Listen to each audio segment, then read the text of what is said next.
Commissioner Rawalpindi Liaquat Ali छट्टा का इंतखाब में धांधली करवाने के दावे, ओहदे से इस्तीफा दे दिया। 13 MNAs के नताइज तब्दील करने का इल्जाम, पुलिस ने कमिश्नर ऑफिस सील कर दिया।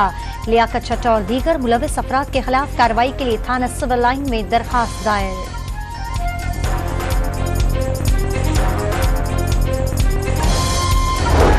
चीफ जस्टिस ने कमिश्नर रावलपिंडी के इल्जामात बेबुनियाद करार दे दिए। सुप्रीम कोर्ट का आज खुद नोटिस न लेने का फैसला।